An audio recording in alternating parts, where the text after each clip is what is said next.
Muy buenas tardes, queridos hermanos. Bienvenidos al Pastor Online. Aquí estoy en directo con todos ustedes. Tenemos ya las 6 en punto de la tarde desde las Islas Canarias. Todavía seguimos con muchísimo calor, pero bueno, gracias al Señor que Él nos da la fuerza y nos ayuda a seguir adelante.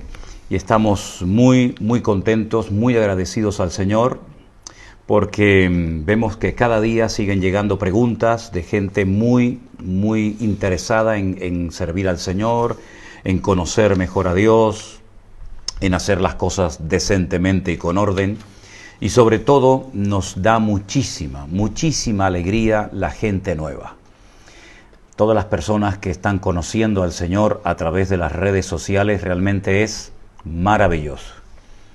Personas católicas, personas que jamás han estado en una iglesia evangélica congregándose, personas que están leyendo la Biblia por primera vez en su vida, que se hacen lógicamente muchísimas preguntas y también están descubriendo por sí mismos que han estado creyendo y practicando muchas cosas que realmente no eran así, que no eran del agrado de Dios. En fin, lo que Dios está haciendo nos tiene a todos sorprendidos.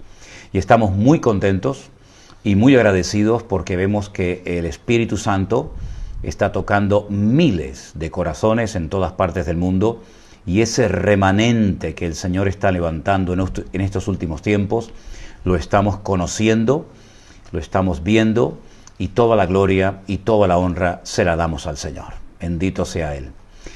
Me gustaría pedirles a los que ya están conectados que juntos oremos al Señor y pidamos su bendición para que hoy el Señor nos dé luz, nos dé sabiduría, nos dé conocimiento y revelación para poder responder a las preguntas que hemos recibido en estos últimos días. Así que vamos a orar en el nombre del Señor.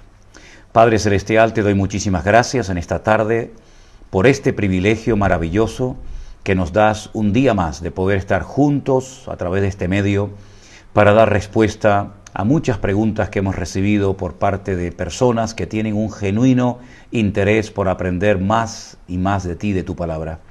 Danos sabiduría, Señor. Tu palabra dice que si alguno tiene falta de sabiduría, pídala a Dios, la cual la da abundantemente y sin reproche.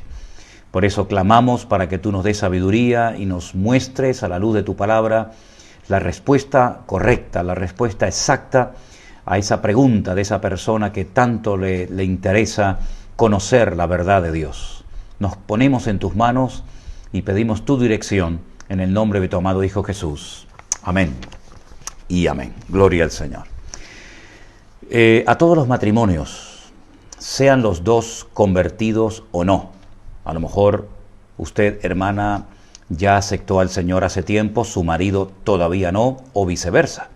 A lo mejor usted, hermano, lleva años en la iglesia y el anhelo de su corazón es ver a su esposa y a toda su familia convertida. Bueno, sea como sea, les recomiendo a todos los matrimonios que me están escuchando en esta tarde, que lean el capítulo 7 de Primera de Corintios. Es un capítulo muy interesante que todos los matrimonios deberían de conocer y de leer a menudo. Repito, Primera de Corintios, capítulo 7. Y probablemente muchas preguntas que ustedes se hacen, pues a lo mejor en ese capítulo encontrarán la respuesta. Bien, después de decir esto, vamos a dar paso a la primera pregunta, que tiene que ver con el precioso Salmo 139. Es una maravilla ese salmo. Es una joya que gracias al Señor la tenemos en nuestras Biblias, escrito nada más y nada menos que por David, el dulce cantor de Israel. En ese Salmo 139 se exalta, destaca de una manera especial la omnipresencia de Dios y la omnisciencia de Dios. Es decir, la omnipresencia hace referencia a que el Dios está en todas partes, y la omnisciencia hace referencia al conocimiento completo y amplio del Señor. Presente, pasado y futuro. No hay nada que se esconda de Él. Y en ese Salmo 139 hay una parte, voy a leerla, sería por ejemplo a partir del versículo 13, que dice la palabra del Señor así.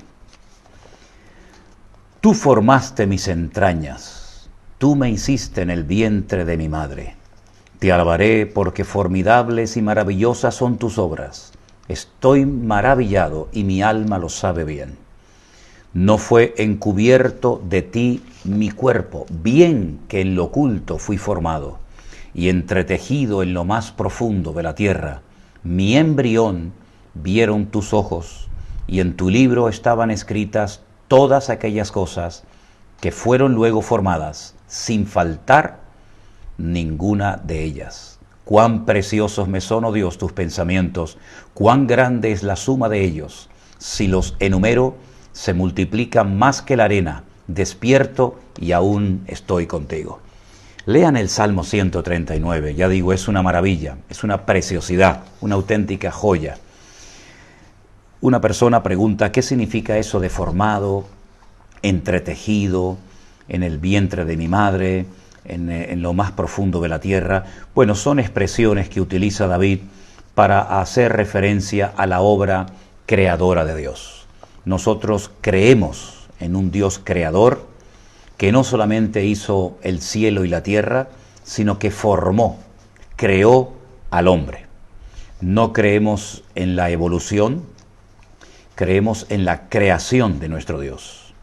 La evolución es una teoría, no es un hecho comprobado. Repito, es una teoría. Y la Biblia no es una teoría, es un hecho demostrado. Nuestro Dios es creador del cielo, de la tierra, de todo lo que vemos y de lo que no vemos, incluido del hombre.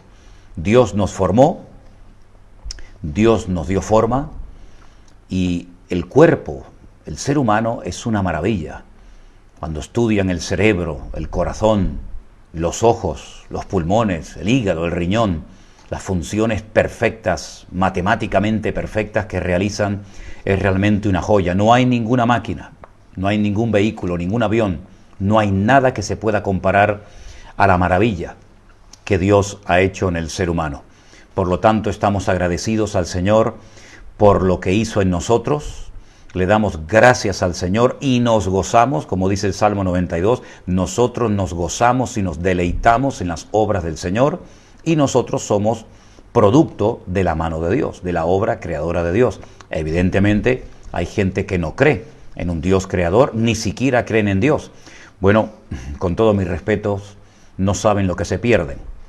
Nosotros sí creemos en Dios, cada día más, le amamos, le honramos, acatamos sus mandamientos, creemos en su palabra y nos esforzamos cada día por cumplir con su palabra y hacer las cosas lo mejor posible dentro de nuestras posibilidades. Y por eso le pedimos a Él sabiduría, como decíamos hoy en el devocional de la mañana, y por eso le pedimos al Señor mucha ayuda y fortaleza para que podamos siempre agradarle y que nuestra vida sea un testimonio viviente de la obra preciosa y maravillosa que el Señor ha hecho en cada uno de nosotros. Eso es lo que da a entender el Salmo 139, que Dios es un Dios creador, diseñador de nuestro cuerpo y que Él nos formó y que Él hizo una obra extraordinaria en el hombre. Bueno, seguimos adelante si les parece bien. Alguien pregunta, ¿qué es eso de las lenguas angelicales? ¿Esas son las lenguas con las que Dios le hablaba al hombre? ¿O son las lenguas, los idiomas, cuando los ángeles se aparecían a las personas de la Biblia? ¿Esas son las lenguas, los idiomas que utilizaban? Pues no. Vamos a ver. Primera de Corintios capítulo 13 habla o hace referencia a lenguas humanas y angélicas. Es cierto que en Primera de Corintios capítulo 12, el anterior, Pablo da un profundo e interesante estudio acerca de un don que ha creado mucha polvareda y mucha polémica, y es el famoso don del hablar en lenguas. Don que tiene que ir acompañado, según se nos enseña en la palabra de Dios, del don de interpretación de lenguas. Si muchas iglesias y hubieran hecho caso a esta exhortación, a este mandato de la Biblia, de no hablar en lenguas en una iglesia, en un culto, si no hay una interpretación, cuántos problemas, cuánta confusión, cuánto desorden y mal testimonio se podía haber evitado. A veces, lamentablemente, hay iglesias donde todo el mundo al mismo tiempo está hablando en lenguas, y aquello es un escándalo, no es un buen testimonio, y mucho menos a gente nueva que puede entrar de la calle. Por lo tanto, las cosas se tienen que hacer dentro del orden, y el orden no lo establece un pastor, una denominación. El orden está por escrito en la Biblia, y el orden lo ha establecido el Señor. Y esas lenguas angélicas no tienen nada que ver con el lenguaje que Dios utilizaba para comunicarse con sus siervos, los profetas, o con su pueblo, con sus hijos.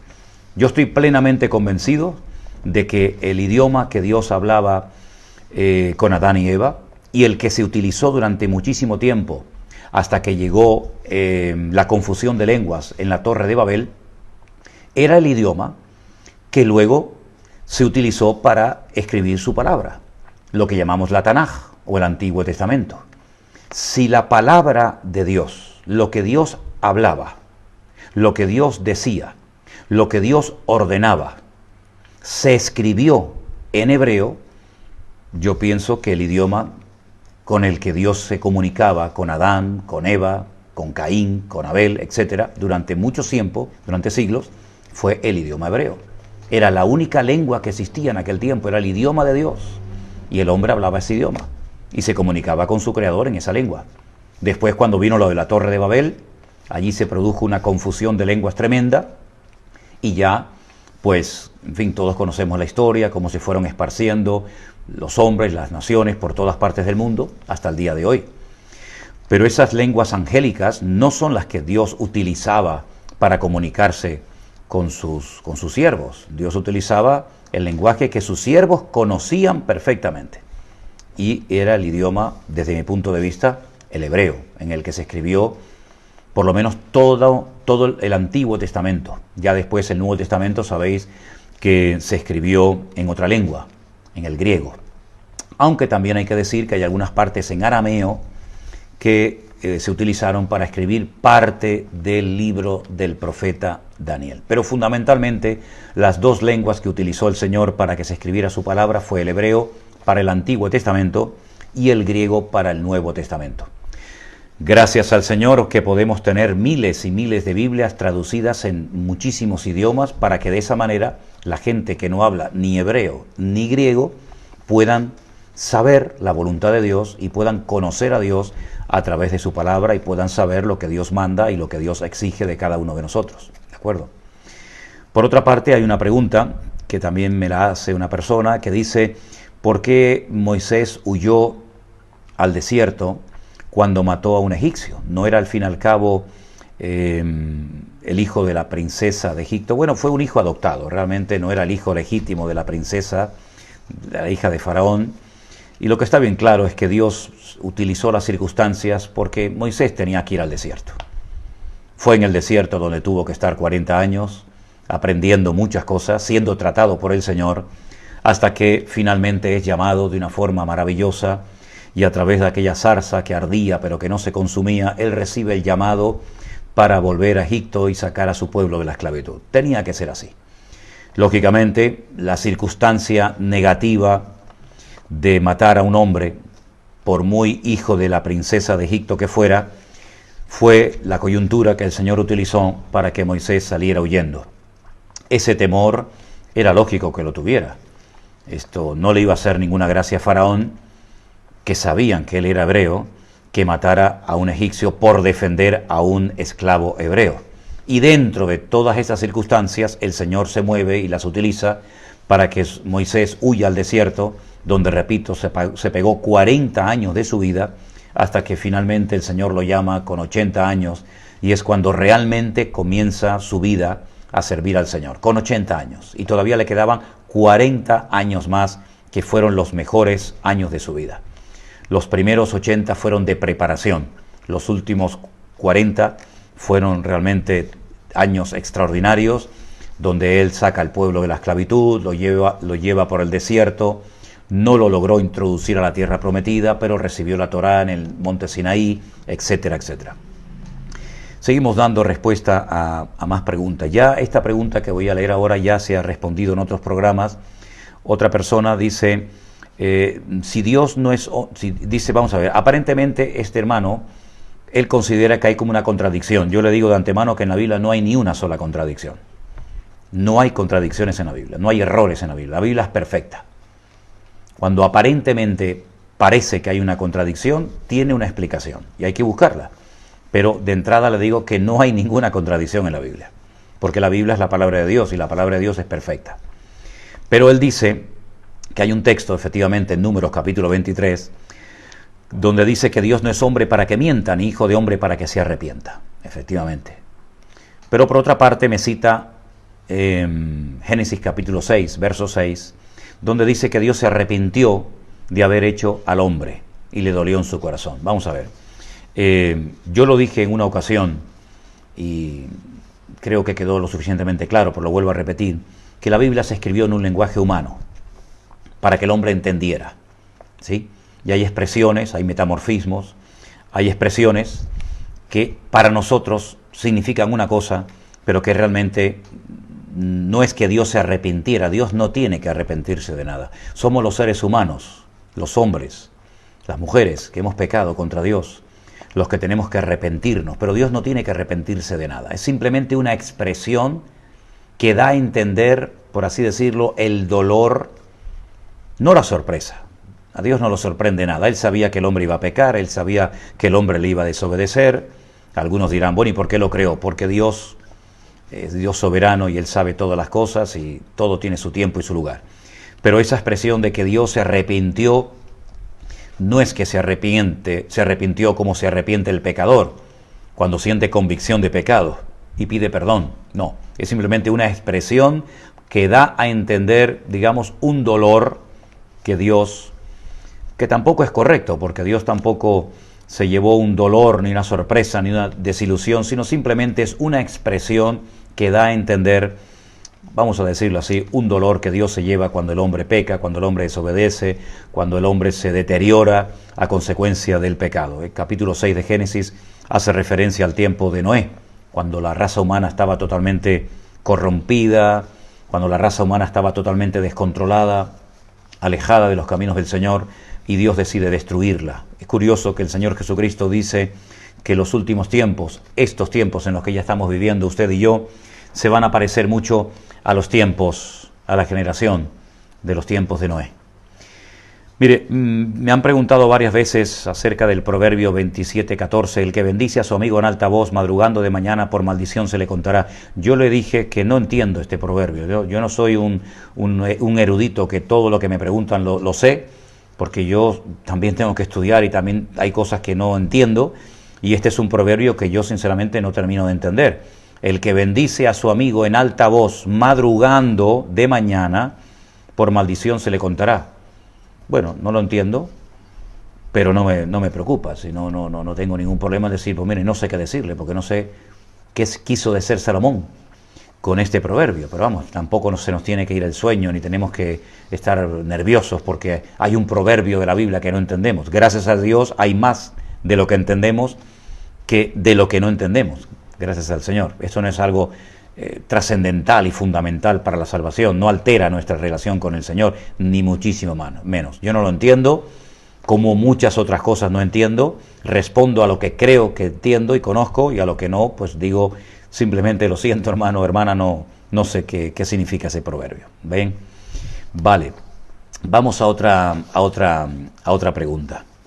Una persona, hay muchas personas que siguen preguntando por el tema del divorcio, de las separaciones, de si se puede casar, si no se puede casar, si se separa del marido, si no se separa del marido. Mire, hermano, vamos a ver. Dije al principio de este programa en esta tarde que hay un capítulo muy interesante, que es el capítulo 7 de Primera de Corintios, que sería muy bueno que todos los matrimonios leyeran, ¿vale? A lo mejor usted en ese capítulo encuentra respuesta a su situación. Lo que sí quiero dejar bien claro y ya lo hemos dicho en otros programas, y gracias al Señor estamos viendo cómo la gente está poniendo en orden su vida. Una cosa es estar legalmente casado y otra cosa es estar conviviendo con un hombre o con una mujer durante años. El hecho de que usted haya convivido muchos años con ese señor o con esa señora sin casarse legalmente e incluso hayan tenido hijos, incluso hasta nietos, pues no le da credibilidad a ese matrimonio. Es decir, los años no le van a dar legalidad a algo que no tiene legalidad. Por lo tanto, mi consejo es que todos ustedes se pongan en orden. Y si usted está conviviendo con una persona hace muchos años y los dos son convertidos y los dos queréis compartir el resto de vuestra vida juntos, poner vuestra vida en orden, ir al juzgado, cásense legalmente ante los hombres y ante Dios, y ya van a ver cómo la bendición del Señor nunca, jamás se va a apartar de vuestras vidas, ¿sí? Bueno, seguimos adelante con más preguntas. Hay cosas que exceden, digamos, a nuestras obligaciones. Es decir, muchas personas siguen preguntando mucho acerca del tema de la ley que el pueblo de Israel recibió en el Antiguo Testamento, en el monte Sinaí, a través de Moisés, las famosas fiestas judías y otras cosas. Miren, hermanos, si ustedes quieren vivir conforme a la ley, yo lo he dicho muchas veces, nada se lo impide. Usted quiere vivir conforme a la ley, inténtelo, pero yo le digo de antemano que va a fracasar, porque según la ley nadie puede vivir, porque la ley es perfecta y nosotros seres humanos somos imperfectos. Nadie puede cumplir la ley, y menos en estos tiempos, que ni siquiera hay templo, porque muchos mandamientos de la ley giran en torno al templo, y hace 2000 años que no existe templo en Jerusalén. Por lo tanto, si alguien se empeña en querer vivir bajo los 613 preceptos de la ley, inténtelo, pero ni siquiera Moisés fue capaz de cumplirla. Dudo mucho de que hoy en día un ser humano sea capaz de cumplir con la ley, cuando además no se dan las condiciones para poder cumplir con los 613 mandamientos. Por lo tanto, nosotros no estamos obligados a cumplir y a vivir bajo la ley, porque aparte de la ley, dice la Biblia, se ha manifestado la gracia de Dios. La ley es un medio, un instrumento que Dios utilizó para llevarnos a Cristo, al Mesías. La ley sin el Mesías, la ley sin Cristo, no tiene ningún sentido, porque el cumplimiento estricto de la ley no salva. Por las obras de la ley, ningún ser humano será justificado. No son palabras mías, son palabras que están en la Biblia. Vaya a la carta del apóstol Pablo a los Gálatas y va usted a encontrar que las obras de la ley no salvan. El diezmo, vamos a ver, el diezmo en la ley era lo mínimo que se daba. De ahí hacia arriba, no de ahí hacia abajo. Muchos cristianos creen que porque dan el diezmo, ya Dios tiene la obligación de bendecirlos, y se equivocan, porque se ha hecho una doctrina, escuchen, sí, se ha hecho una doctrina del diezmo, y el diezmo no es una doctrina. ¿Quiere decir que es malo dar el diezmo? Yo nunca he dicho eso, pero yo lo que sí digo es que el diezmo formaba parte estrictamente de la ley. Y si usted como cristiano quiere vivir bajo la ley, pues lógicamente tendrá que dar el diezmo. Si no quiere vivir bajo la ley porque reconoce que no se puede vivir bajo la ley, lo mínimo que usted tiene que dar es el diezmo. Entonces, ¿el diezmo es malo darlo? No, en absoluto. Pero que no se amenace a nadie, que va a ser maldecido, que no va a ser bendecido, que Dios no le va a ayudar, que Dios no le va a sanar, porque no da el diezmo, porque eso es rotundamente falso. La obra de Cristo es perfecta y no necesita del diezmo para que el Señor a usted lo bendiga y para que el Señor a usted lo guarde y para que el Señor a usted lo use. Entonces no hagamos una doctrina de algo que no es doctrina. Usted tiene que ser generoso. Los cristianos tenemos que ser generosos. Y Dios puso un límite, un mínimo, pero les recuerdo a todos ustedes que el diezmo era el sistema precioso, extraordinario, que Dios enseñó al pueblo para el mantenimiento de la tribu de Leví, para el mantenimiento de esa tribu que se dedicaba a los asuntos del ministerio del templo y también del tabernáculo. Pero no es el sistema bíblico para la extensión del reino de Dios. Me explico. Voy a ver si me hago explicar para que después nadie diga lo que yo no dije. El diezmo era lo que cada tribu de Israel, excepto la de Leví, se sobreentiende, tenía que aportar al sacerdocio, a los levitas, para el mantenimiento del tabernáculo y del templo. Porque los levitas no podían dedicarse a la agricultura. Los levitas no podían dedicarse a la ganadería. No tenían tierra. No tenían tierra. Ellos solamente se podían dedicar al servicio del Señor. ¿Cómo vivían entonces? Vivían de los diezmos del pueblo. Pero era un sistema para mantener, no para extender. Porque el pueblo de Israel nunca, escúcheme, nunca tuvo ni tiene en la actualidad el deseo de alcanzar, de hacer proselitismo. No. Pero en el Nuevo Testamento, el Señor Jesucristo dijo, id por todo el mundo y predicad el Evangelio. Luego el sistema del diezmo era para mantener, no para extender. Y nosotros hoy en día no solamente queremos mantener la obra, sino extender la obra. Por lo tanto, si nos limitamos única y exclusivamente a dar y a hacer lo que hacían los israelitas en el Antiguo Testamento, la obra, no dudo de que será mantenida, pero no se logrará extender la obra. Luego, de ahí en adelante, eso era el mínimo. Y nosotros como creyentes sabemos que no solamente el diezmo, una parte, un 10% es del Señor, sino que todo es del Señor. Por lo tanto, no nos limitemos única y exclusivamente al tema del diezmo, porque hay algunas personas que incluso lo utilizan como una especie de trueque, ¿no? Yo te doy y tú me das. Yo te doy y tú me tienes que bendecir. Y de hecho hay congregaciones que tienen una obsesión con esto tremendo. Incluso hay ministerios que están obsesionados con el tema del diezmo y se dedican más a pedir el diezmo y la ofrenda y ahora también con las primicias, más que en extender el reino de Dios y en atender a las personas en su necesidad. Por lo tanto, no hagamos, repito y termino con este tema, una doctrina de algo que no es, ¿vale? El diezmo no es una doctrina fundamental para la salvación, ¿de acuerdo?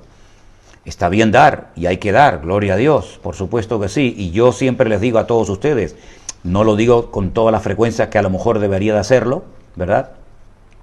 Pero sí digo muchas veces a ustedes, gracias hermanos, gracias por su generosidad, gracias por su apoyo a este ministerio, gracias de todo corazón, gracias, pero nunca pedimos porque nosotros oramos a Dios y Dios se encarga de tocar los corazones y Dios hace su obra de una forma maravillosa y perfecta. ¿Sí? No sé si respondí a esta pregunta que tengo aquí. Si no la respondí, perdonen, y si la respondí también, discúlpenme. El Leviatán, me preguntan por el Leviatán. ¿Era un monstruo marino? Probablemente sí. Era un monstruo marino, una especie como de cocodrilo gigante, pero no es un animal que tiene que ver con los últimos tiempos. No saquemos las cosas de su sitio. Sí, bueno, de vez en cuando veo alguna pregunta, algún comentario que ustedes hacen, como entran tan rápido no me da tiempo de leerlos todos. Bueno, hay iglesias, la nuestra no, nosotros no. Hay congregaciones que exigen a sus miembros cuando dan el diezmo poner sus nombres y apellidos. A mí no me interesa saber, es que no me interesa saber el nombre y el apellido de la persona que ha diezmado. No es un dinero que me está dando a mí, es un dinero que se da a la obra de Dios. Por lo tanto, nosotros en nuestra iglesia, el que quiere diezmar, gloria a Dios, que el Señor lo bendiga, pero yo le digo a la gente, no me estropee los sobres, porque si me pone su nombre y su apellido, ya me ha estropeado un sobre y no lo puedo utilizar para otra ocasión. Pero sí, entiendo que hay iglesias que le exigen a sus miembros que pongan su nombre y su apellido. Me imagino que será, digo yo, ¿no? Me imagino que será para saber cuánto dio este hermano, cuánto dio el otro hermano, qué cantidad dio esta familia. Pero a mí, sinceramente, nunca, y créanme, nunca me ha interesado saber lo que la gente da. No es una cosa que me quite el sueño, ni me interesa. No lo he hecho nunca y creo que ya a estas alturas de mi vida, pues menos todavía. Bien, Isaías 4.1, yo no sé si le logré, si le terminé de explicar a este hermano este versículo, y vamos a ir terminando en esta tarde. Isaías 4.1, vuelven otra vez a preguntar, echarán mano de un hombre 7 mujeres en aquel tiempo, diciendo, nosotras comeremos de nuestro pan y nos vestiremos de nuestras ropas, solamente permítenos llevar tu nombre y quita nuestro oprobio. En tiempos de guerra, evidentemente, la población masculina mengua muchísimo por el hecho de la guerra, y entonces esto tiene que ver con los tiempos de guerra, con la falta de hombres que había, ¿verdad? Pero yo siempre digo, queridos hermanos, miren, hemos notado últimamente que aumentan las preguntas de la Biblia. Eso es algo extraordinario, ¿verdad? Pero no se preocupen tanto por cosas que no son tan importantes y trascendentales para su relación con el Señor. A veces tengo la sensación de que hay gente que busca esos versículos enredados y difíciles de interpretar, ¿verdad?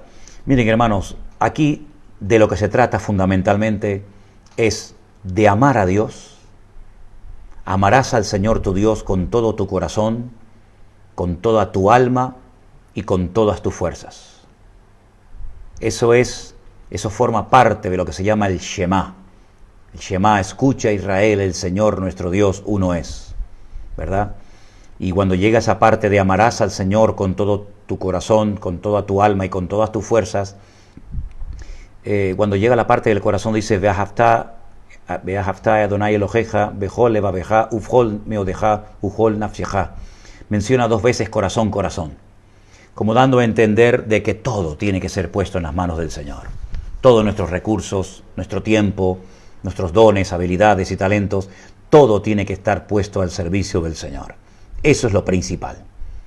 Que sepamos más o menos de la Biblia, bueno, lo principal y más importante es amar a Dios, por encima del trabajo, por encima de la familia, por encima hasta de nosotros mismos. Y lo segundo, ¿qué es? Amar a Dios, lo primero. Lo segundo es amar al prójimo como a uno mismo. Y cumpliendo con esto, hemos cumplido con toda la ley y con todos los profetas. Mire qué bien le viene esto a los que quieren vivir según la ley. ¿Quieres vivir según la ley? Te lo voy a poner fácil, con 2 mandamientos. En vez de con 613, los resumimos en 2. Jesús dijo, haciendo esto cumples con toda la ley y con todos los profetas, amando al Señor con todo tu corazón, con toda tu alma y con todas tus fuerzas, y a tu prójimo como a ti mismo. Intentemos todos cumplir con estos 2 mandamientos y seguro que vamos a agradar a Dios y vamos a hacer la voluntad del Señor, porque así cumpliremos con toda la Biblia y con todo lo que el Señor exige de cada uno de nosotros. Bueno, mis queridos hermanos, ha pasado el tiempo volando, Ha pasado el tiempo muy rápido y no lo suelo hacer, Baruch Hashem, no lo suelo hacer muy a menudo, pero voy a ver si entra alguna pregunta interesante ahora en tiempo real, en directo, y le doy a dar respuesta a una pregunta interesante que entre en estos últimos minutos, y si la puedo leer, la contestaré. Saludos a todos los hermanos de todos los países que se están conectando. No puedo mencionar en particular algunos países porque si no menciono otros sé que se van a enfadar, se van a poner celosos y no quiero crear ningún problema. Así es que amar a Dios y a tu prójimo, gloria a Dios. Así es, así es. El verdadero bautismo es el que dice la Biblia, el que hay que practicar. Está en la Biblia, hay muchos ejemplos del verdadero bautismo, ese es el que hay que cumplir. Ese es el que hay que hacer, y sobre todo de mayor, de adulto, porque el bautismo de niños no es bíblico. El bautismo de niños fue un invento en uno de los tantos y tantos concilios que se han llevado a lo largo de la historia a cabo, pero el bautismo bíblico es el de la persona adulta, el que sabe lo que está haciendo, el que participa de una forma activa en ese acto de bautismo, el que se ha arrepentido de sus pecados y posteriormente se bautiza dando testimonio de su fe públicamente al Señor, ¿sí? El diezmo es ordenado por Dios, es una fue ordenado por Dios al pueblo de Israel. Sí, yo no he dicho lo contrario. El diezmo fue ordenado al pueblo de Israel. Sí. Muy bien, hermanos, pues que Dios les bendiga a todos. Vamos a terminar con una oración. Pido por favor que sigamos orando por un hermano muy querido que se llama el hermano Wilfredo. Ha sido recientemente operado, vive en Jacksonville, en Estados Unidos, y queremos pedir oración por su vida, por su pronta restauración, y vamos a orar por todas las personas que han sido infectadas por este famoso virus. Vamos a orar para que el Señor supla las necesidades de su obra, de todas y cada una de las familias del pueblo de Dios, que el Señor nos siga dando sabiduría y gracia para seguir adelante, y que la gloria del Señor aumente y que las almas conozcan a Cristo, que es lo principal. Oramos juntos, ¿les parece? Ahí donde están, si puede ser, cierren sus ojos y oramos al Señor. Padre Celestial, muchísimas gracias una vez más por este privilegio que nos has dado de estar aquí juntos, Señor, en torno a tu presencia, en torno a tu palabra, escudriñando las Escrituras y viendo que tu palabra es tan maravillosa que nos da respuestas y nos da luz. Y Señor, tú aclaras las ideas, tú traes respuesta a las preguntas, a las dudas, y toda la gloria te la damos siempre a ti. Señor, fortalece la vida de tu amada iglesia. Oramos por la vida de nuestro hermano Wilfredo y por todos los enfermos, por todos nuestros hermanos que han sido infectados, que están enfermos, que necesitan un milagro en su vida. Oro, Señor, por la unidad de tu amada iglesia. Oro, Señor, para que tú nos des sabiduría y gracia para extender tu palabra cada día. Suple trabajo, provee cada día todo lo necesario para que tu iglesia avance y no se detenga por falta de recursos. Levanta y envía también obreros a tu mies. Y gracias por tu misericordia, gracias por tu amor y por todo lo que nos das cada día y aprendemos de ti. A ti la gloria y la honra en el precioso nombre de Jesús. Amén y amén. Mis queridos hermanos, Dios les bendiga. Leamos hoy, antes de irnos a la cama a dormir, si es posible y se acuerdan, el Salmo 139. Es un salmo muy bonito, que a lo mejor algunos de ustedes lo han leído muchas veces, a lo mejor para otros es nuevo, pero les pido que hoy todos, antes de irnos a la cama a dormir, leamos el Salmo 139. Miren, en este momento hay más de 1233 lugares donde hay gente conectada. A lo mejor en una casa hay 5 personas, en otra hay 8, en otra hay 1, en otra hay 4, etc. Hay miles de personas en este momento escuchándome y viéndome. Vamos a ponernos en serio y en esta noche, antes de irnos a dormir, leamos el Salmo 139 y vamos a orar para que Dios avive su iglesia y haya una explosión de la gloria y del conocimiento de Dios en estos últimos tiempos. Y que Dios abra nuestras bocas para que millones, lo dicho bien, millones de personas conozcan a Cristo como su Señor y Salvador personal. Dios les bendiga, les mando un abrazo a todos ustedes. Feliz tarde para todos. Que Dios les bendiga y nos vemos mañana por la mañana en el devocional. Bendiciones.